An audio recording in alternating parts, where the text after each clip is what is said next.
Hello, friends. Long time no see. I know I'm coming back in at the last possible moment, basically. Saturday, day of the fights. But the UFC decided to tweak the fuck out and place the fights at 7 o'clock p.m. God knows why.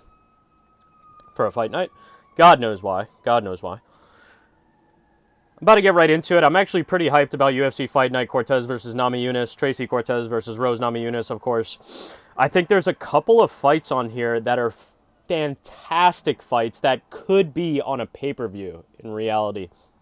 But we will be blessed with them tonight nonetheless. About to hop right into it. This week has been pretty inactive because I just got back from vacation from Miami. I will be doing a little Miami recap video with some nice footage in there for you guys. But without further... Anyways, to hop right into it, UFC Fight Night, Cortez versus Namajunas, starting off with the early prelims of Evan Elder versus Darrius Flowers, man. I'm going with Evan Elder. Darrius Flowers, I picked him to lose his last fight. He last fought Michael Johnson. A lot of people actually thought Darrius Flowers was going to violate Michael Johnson. But that did not happen. That really did not happen. The one thing I am concerned about, though, is I think Evan Elder doesn't have, like, a suspect chin per se. It's more so, like, I just have a bad feeling about him. I think Evan Elder should win, and I am going to pick Evan Elder to win. I think it's very spooky, though, because Darrius Flowers is dangerous in terms of power, especially early on. The first round of this fight and the beginning of round 2, and depending on how the fight has gone, the beginning of round 3 are dangerous moments that Darrius Flowers might actually be able to find success against Evan Elder. But I'm going with Evan Elder, man. I think the odds on this one are fried, absolutely fried. Darrius Flowers is not the best fighter technically, really, but he is very strong, and that's dangerous. Very quick, first one, get it out of here. Moving on to the second fight, Josh Fremd versus Andre Petroski. I'm going with Andre Petroski. I think Andre Petroski, simply put, is a better fighter than Josh Fremd. I don't think Josh Fremd is horrible. Josh Fremd is actually a pretty big dude as well. Standing at 6'4", 76-inch reach, compared to Andre Petroski, 6 feet tall, 73-inch reach. Andre Petroski has actually done a lot better in the UFC and against better competition. He's on a losing streak right now, Andre Petroski, but those losses are okay losses. They're decent losses. They're not the worst. I don't think it was his most recent loss. I think that was to someone else, but I think the loss before that, or maybe it is his most recent loss, was to Michel Pereira. But that was kind of like that was the beginning of the Michel Pereira run that he's on now, really. So that loss can be explained away. That's an okay loss to have. I think Andre Petroski is simply, better than Josh Fremd, as long as he doesn't get chinned. Oh, I remember what happened in his last fight. Fucking Andre Petroski. I don't remember who he was against. Jacob Malkoun. He got KO'd. He, knocked himself out. He literally, his head hit the hips of fucking Jacob Malkoun. Jacob Malkoun acted like he just spinning wheel kicked him. It was the weirdest shit, man. That was actually horrible. That burned me pretty bad, I remember, now that I'm talking about it. I am going to give Andre Petroski another chance. I think he's actually pretty good, and he is an active grappler. He is still grappling to this day. He does good. I like that a lot. Going with Andre Petroski. Moving on to a women's flyweight bout. Luana Santos versus Mariya Agapova. Now,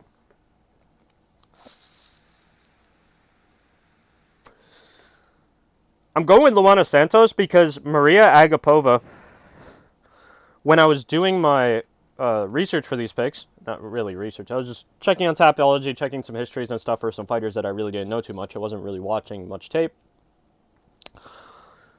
People in the discussion thread for this event, for UFC Fight Night, Cortez versus Namajunas, I'm going to link this article in the description. Someone had talked about Mariya Agapova basically being a fucking menace to society, legitimately. She's apparently a drug addict, degen, fucking violent, unpredictable rat who's been kicked out of multiple gyms. This information, by the way, comes from Marina Moroz, the Iron Lady, who I actually fuck with. Marina Moroz trained with Mariya Agapova and said this about her. And she said that Marina Moroz said that she's kind of her neighbor. Like, they live in the same neighborhood, not too far away, and she would, like, see the cops there at least once a month and has seen her arrested multiple times. Mariya Agapova be crashing her car multiple times, like, comes into the gym, like, drunk, or not drunk, but, like, on drugs, like, high off her fucking rocker. So, degen Junkie versus Luana Santos. I also think this one was on short notice. Mariya Agapova is also on a bad skid in her career right now. I'm going with Luana Santos, man. Of course, with a fight like this, anything could happen. I'll leave it at that. Moving on. Luana Santos is the pick. Moving on to probably the fight that I'm most hyped for. There's one other fight that is, like, kind of on the level of this one, but I am looking forward to this fight the most out of any fight on the card. This is my fight of the night, personally. I think this could be on a pay-per-view, really. Montel Quick Jackson versus Damon the Monster Blackshear, bro. I love both of these dudes, and it's funny because Damon Blackshear, despite not having as many fights in the UFC or having the level of success that Montel Quick Jackson has had in the UFC, they both kind of are on the same grouping to me in terms of, like, these guys are good guys that if you watch the sport, you probably will have heard of him. I'm referring more to Montel Quick Jackson in this aspect because he has a lot more fights. But he's a guy who kind of flies under the radar a lot, but he is very good. He's very skilled. Both of these guys, Montel Quick Jackson and Damon Blackshear, and I think it's a bit of the El Clasico matchup. Damon Blackshear, he's a very competent striker and a gifted athlete, but he has some real slick submissions. He got a twister. I think it was either in his debut or, like, his second fight in the UFC. He got a fucking twister. Montel Quick Jackson, though, I've consistently seen him go up there, quiet and confident, and put dudes away, win fights. You know, he's a dangerous striker. He lives up to his nickname, to his sobriquet of Quick. He really does. Damon Blackshear, though, is a guy that I really fuck with. I had bet on him and picked him to win versus Mario Batista. I thought he got robbed. I thought he won that fight, actually. And Mario Batista, now that we're mentioning that, has broken out kind of. I'll say broken out more into, like, the MMA sphere with his win over Ricky Simon, because that was a phenomenal win. He beat Ricky Simon. He decisively beat him. That only, like, makes me think higher of Damon Blackshear in retrospect. One, I don't think he lost that fight. I haven't rewatched it, to be fair. That's my disclaimer. But really, I think Damon has a little bit... He just has that thing. I'm rooting for Damon. He is an underdog in this fight, too, which I think is fair. I think Damon is one of those guys that has a very deceptive record at 14 wins, 6 losses, and 1 draw as a professional. 2 of those wins, 2 of those losses, and the draw taking place in the UFC. I think that's a little bit deceptive. Montel Quick Jackson, pretty good record at 13-2 overall, 7-2 in the UFC. This is a spooky fight, man. I'm fucking super hyped for this one, though. I'm super hyped for it. I'm going with Damon Blackshear. But this is not easy by far. This is a great fight. This is a fantastic fight. Fantastic fight. Moving on. Jasmine Jasudavicius, we meet again versus Fatima Kline. I know that this is a short notice replacement fight. Fatima's taking this fight on short notice. Excuse me, please don't give me the hiccups. Excuse me. Jasmine Jasudavicius, you know, highs and lows. She's actually what I would say is deceptively decent. Dare I say good. The thing that I'm going to go for here is, and why I still pick Jasmine Jasudavicius in her fights, she has heart. She legitimately has heart. She's a bit older at 35, but she has a nice frame at 5'7" with a 68-inch reach. Should have a little bit of a size advantage over Fatima Kline. Fatima Kline much younger than me actually, at 24 years old. But she is untested. She's 6-0, making her UFC debut. This is like, God, man. Jasmine Jasudavicius coming off of a fucking fantastic win in her last fight. Is it going to be one of those fucking fights where this chick just beat someone's ass brutally and now she looks like she's never fucking thrown a punch in her life? Hopefully not. I'm going with Jasmine Jasudavicius. I think she'll get this one done. Moving on to another great fight. This is a great fight. This is the other fight that I was referring to. Similarly good. It's kind of on the level of Mario Batista. Damon Blackshear versus Montel Quick Jackson. The fight being a men's flyweight bout. Joshua Van versus Charles Energy Johnson, man. This is another spooky fight. I'm going with Joshua Van. Joshua Van, his nickname might as well be Legit Prospect. That's what his nickname might as well be. Legit Prospect. Joshua Legit Prospect Van. 10-1, 3-0 in the UFC right now. He's looked better and better every fight. Kid has heart. He has that. He has a little style. He's nice to watch. Nice boxing, nice conditioning. I like Joshua Van. I'm going with Joshua Van here. He is the favorite. I think that's right. However, Charles Johnson, there's something about him. He might have that thing, and it might be showing later in his career. 15-6 overall, 4-4 in the UFC. But Charles Johnson, similar to a dude like, God, what's that guy's fucking name? The Danish dude who fought, I think, 2 weeks ago, or maybe 3 weeks ago. Older guy. I can't remember his name. But what him and Charles Johnson have in common is that they're strugglers, and that is a Berserk reference. Keep struggling, strugglers. This guy, Charles Johnson, does not play by the cards that fate has dealt him. He fights against it. He struggles against fate. He has insane heart. And he's a scrapper, man. You know, he is a scrapper. That's why I think he has that thing. I could see Charles Johnson winning this fight legitimately by decision, actually. Joshua Van doesn't do particularly well in the first round.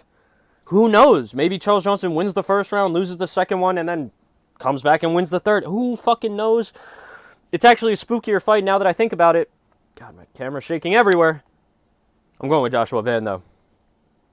I think that's a fantastic fight. I think this video might even be on the short side because we are halfway through with that. Moving on to a middleweight bout. Cody Brundage versus Abdul Razak Al-Hassan. Man, some people might think this is foolish. I've gone back and forth on this fight, man. I want to pick Cody Brundage. Ultimately, I actually want Cody Brundage to win.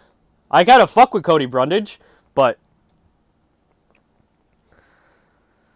Abdul Razak Al-Hassan, man, he'll probably win. That's what I wrote in my notes. Probably win. 38 years old, one of the best-looking 38-year-olds that you'll probably see in your life. Slightly smaller than Cody Brundage, but I think he won't be smaller in terms of brawn. 6-6 in the UFC, 12-6 overall is Abdul Razak Al-Hassan, compared to Cody Brundage at 10-6 as a professional, 4-5 in the UFC. I think Abdul's going to win, as simply as that. I can't really elaborate on that. But I think Abdul should take this one. I do want Cody to win, but it's tough. Moving on. Christian Rodriguez versus Julian Erosa in a featherweight bout. Christian Rodriguez, known for taking out a couple prospects as well as having some weight difficulties. Julian Erosa kind of being I'm not going to violate, actually, but decent fighter, you know, an unknown fighter in the UFC, we can say. I'm going with Christian Rodriguez. Much younger dude, much fresher dude, on a good run, decent run, you know. I'd like to see, or at least not even I'd like, I think Christian Rodriguez is going to be able to bring that into him with the cage this time as well and get this one done. Not a lot of elaboration on that one, I do apologize, but really, I think it's scary to say this, but it's logical. I hate saying that with the fucking picks, because none of it ultimately even makes sense. Moving on to Gabriel Bonfim versus Ange Lusa. I was thinking of Ange Lusa's name as I was saying Bonfim, hence Bonfim. Now, Ange Lusa, I think I might have misrecorded his, I might have copied Julian Erosa's stats for him. just his wins, because I do not think Anže Lusa has 29 wins and 11 losses. He is 2-1 in the UFC, though, so we will go off that. Compared to Gabriel Bonfim, who is 11-1 as a professional, 4-1 in the UFC, momentum completely halted. Much younger fighter is Gabriel Bonfim. God, man, am I going with Anže? I was going to go with Anže Lusa, man, but now for some reason I'm getting caught up. Man. I think Anže Lusa is, again, he has a touch of the fucking Leon Edwards. He's very content with having a third party, aka the judges, a group of judges, determine that he won the fight based off of a point scoring system, rather than going in there and finishing fights, which Gabriel Bonfim does. Do we give Gabriel Bonfim another chance? Do I go back on Anže Lusa? Fuck him. I have a good feeling about Anže Lusa. Slight reach and height advantage for Anže. I might have copied that over. That might not be true. That's not true. That's not true, actually. Fuck that. Fuck the age, height, and all that stuff. That's not true for Anže Lusa. Might be older than him, but I have Julian Erosa's stats written down. I have Anže Lusa coming into this fight at 34 years old, 6'1" and a 74.5-inch reach, which he does not have.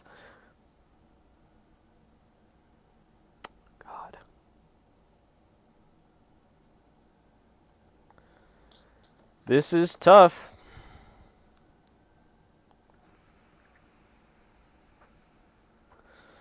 It's tough. I need a little bit of the fruity steam, a little bit of the nicotine to help me make this decision.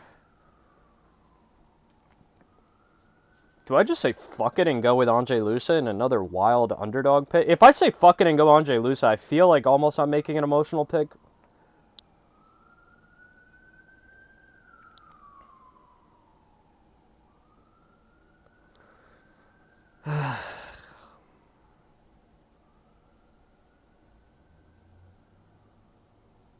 Fuck it, I'm going to go with Anže Lusa. Fuck it! Fuck it! Fuck it, we're going with Anže Lusa. Moving on, Drew Dober versus Gene Silva. Spooky matchup. Spooky hours, too. Gene Silva taking this fight after recently winning. Drew Dober, though. I'm going to go with Drew Dober. Drew Dober, low-key, I'm going to scrap what I was about to say. Drew Dober is a somewhat proven fighter, a very known fighter. I have faith that Drew Dober, with all of his experience and his physical gifts, in his superstition, the superstition surrounding him and certain opponents, will come into effect. Gene Silva is on a massive run, though. I wrote spooky hours, spooky power, and spooky momentum. That really is Gene Silva. He looked wild as fuck in his first fight, looked way more composed and calm in his second fight, but still tweaked out a bit. He is a tweaker, but he's gotten both fights finished in spectacular fashion. Granted, the Weston Wilson win, you could say, is not as impressive as he's not really known for his striking, but Weston Wilson is not dog shit, so there you go.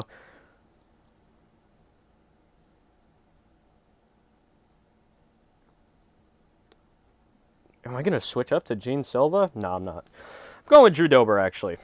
Going with Drew Dober, staying with Drew Dober. I have faith. Moving on to a fight that, again, the theme of this card is actually, I was going to say possibility. It's more of like a coin toss. The theme of this card is coin toss.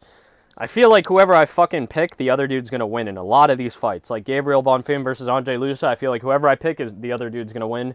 This next fight, Santiago Ponzinibbio versus Muslim Salikov, same fucking thing. I actually really like Muslim Salikov. He's a very dangerous dude despite being 40 years old. I really want him to win. He's deceptively good, and he has a very deep bag of striking techniques. He's not known as the king of Kung Fu for no reason. He does have a deep bag of striking techniques. Hey, I picked Muslim Salikov to beat Randy Brown, right? Because of that deep bag, and because Randy Brown isn't a tweaker per se, but he thinks that he's like fucking A-Train dodging punches. In reality, no. No, brother, you're not. But you can keep doing that so people can continue to knock you out a la Jack Della Maddalena. That was a lip-biting moment of pleasure for me. Randy Brown, however, did knock out Muslim Salikov, and at 40 years old, at that kind of knockout, that's the one thing that's holding me back from going all in with the Muslim Salikov pick. I kind of made the emotional pick with Ange Lusa, so I am going to go with a bit of the safer, more logical pick in Santiago Ponzinibbio. I want Muslim to win. I want to pick Muslim so fucking bad, but I'm...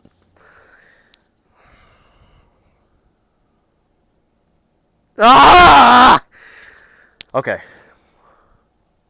Or do I just not say anything and say that I picked Muslim after he wins? I'm not going to do that. I'm going to go with Santiago Ponzinibbio, man, as much as it hurts me. I do like Muslim Salikov, but I do think that maybe that last knockout might be a sign of things to come, a preview of things to come. Moving on to the main event, I also think that's a very interesting co-main to make, but fuck it. You could legitimately throw in Montel Quick Jackson versus Damon the Monster Blackshear in at that co-main event. Or you could actually, fuck it. John Silva just got a nice knockout. Drew Dober is very known. You could bump them up to the co-main. You could move up Damon and Montel to the featured fight. I'd actually like that a lot. That's not what's going to happen, though. Thug Rose Namajunas versus Tracy Cortez. Tracy Cortez, beautiful. Thug Rose, also beautiful. Both good fighters. I do think that Thug Rose Namajunas is a much better fighter, though. Like, straight up. Technically, more all-around than Tracy Cortez. Tracy Cortez having some weight difficulties, man, so I'm concerned that she's going to come in there looking like a tank a little bit. She's on a very good run, Tracy Cortez, but there's a bit of an asterisk to that in the sense that I think that these fights are closer than they really should be for Tracy. But she has been getting by. Almost missed weight, had to cut her hair.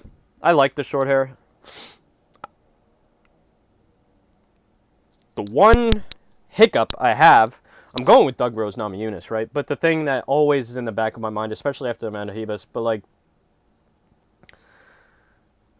Thug Rose was once phenomenal, right? Once a champion.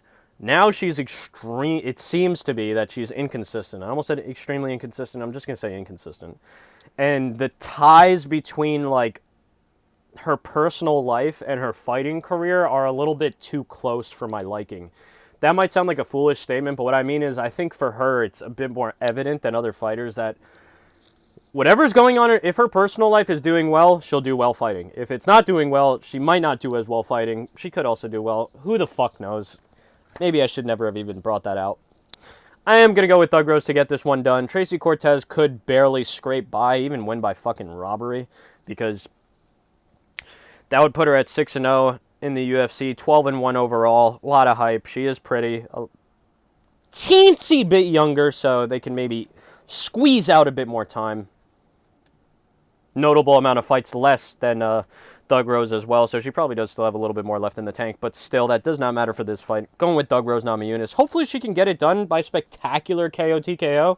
I don't know about that at all, especially a flyweight, but forget I even said that. Yeah, we are going with Thug Rose, though.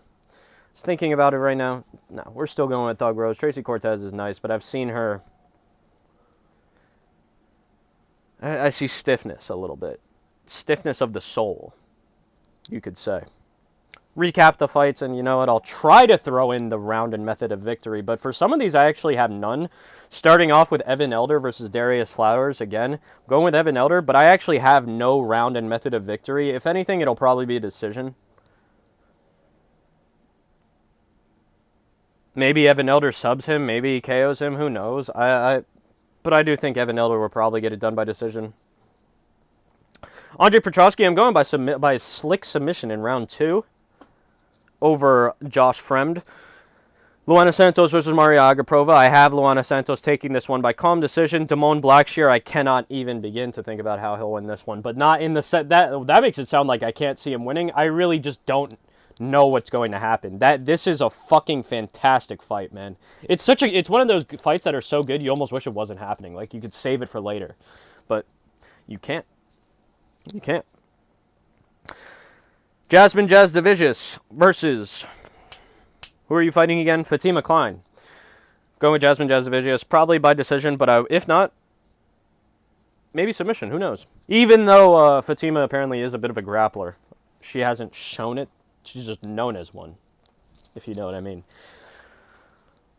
Joshua Van, I'll say Joshua Van wins this one by decision. I could see him KO TKOing, or really TKOing specifically, Charles Johnson, and maybe like a cumulative, like there's multiple good engagements, good sequences in favor of Joshua Van, and they just stack up and stack up. Eventually Charles just maybe doesn't recover from one. I could see that happening, but I could also see it being a calm decision in which Joshua Van just decisively wins. Not with zero opposition from Charles Johnson, but wins nonetheless.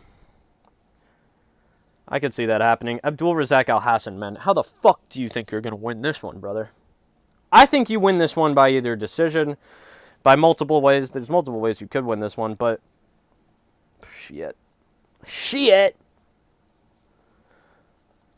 For some reason, I literally just got like a fucking mental image zapped into my mind, broadcasted into my mind, telepathically, maybe from Vegas, maybe from, I don't know where, but I just saw Cody Brundage knocking Abdulrazak Alhassan the motherfuck out. I'm going to ignore that. We're not even going to say how Abdulrazak Alhassan wins because of that. Christian Rodriguez, I'll say he probably wins by decision. Ange Lusa. This is going to be a bit of a spooky one, right?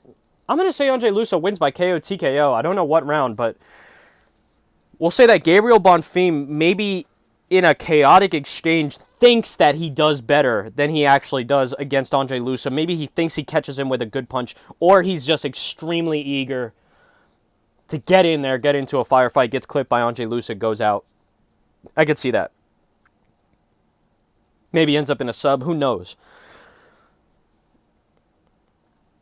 For some reason now I'm feeling extremely uncertain about all my picks, so I'm just going to continue. Drew Dober, I actually have Drew Dober winning by round 1 KO TKO. I think there's going to be chaotic, powerful exchanges, and I think Drew Dober's going to come out on top of those. Or on top of one of them, I should say. One of them. Moving on, Santiago Ponzinibbio versus Muslim Salikov. I hate to fucking say it, but I'm going to go with Santiago Ponzinibbio, KO TKO. I don't know what round, but simply based off of the last KO TKO of Muslim Salikov, man. I know it's a lot to put it on, but at 40 years old, and the way it looked, it was not good. Muslim didn't look as like sharp and fast and as I thought he would. Hopefully that was just a bad fight. You know. I have him winning by KO TKO, Santiago Ponzinibbio. Moving on to the main event, Rose Namajunas. Again, I have her taking this one over Tracy Cortez. I'll say by decision to be safe. I do think she will win by decision. Again, UFC fucking tweaking by putting this fight, by starting these fights at 7, for Christ's sake. Gee, like, what the fuck? Please. Please, just start them at 4, maybe even start them at 3, for Christ's sake. I think it'll be a decent, a surprisingly good night of fights, maybe even a fantastic night of fights, for real. I think that this is a fight night that the UFC is investing a little bit more into. They don't want this one to just be like a filler comeback, you know, after a week off.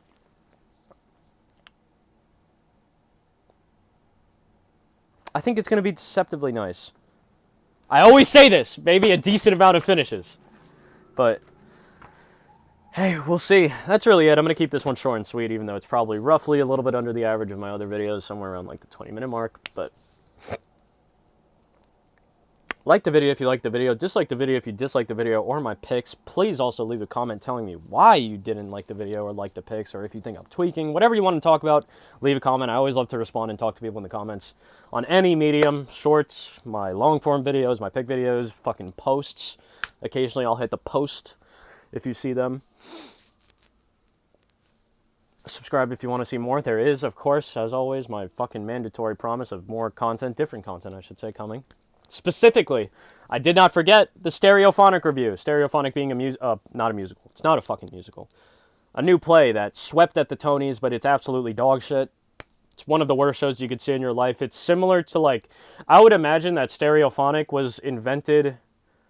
Stereophonic is like something that George Orwell would have came up with as a fucking torture method in Room 101. Like, straight up. It was horrible, man. It was fucking painful at times to sit through. It's making my blood pressure go up. Just thinking about Stereophonic and how fucking dog shit it was, how trite, banal. Simply trash. Simply trash, man. Simply trash. The Tony committee, whoever decides that, the Tony Academy, whoever the fuck votes on that shit, whoever makes those, whoever gives out those awards, should be investigated by, I don't know who would investigate them, like the New York State Chamber of Small Commerce. I don't know what the fuck they would do. Maybe the FBI. I don't know. There's something fishy going on there. Like, I don't know how the fuck these decisions are come to. I don't know who the fuck saw Stereophonic and thought that was a good show. This is starting to become a Stereophonic rant, so I will let you go. As always, much love, big kiss. Thanks for watching.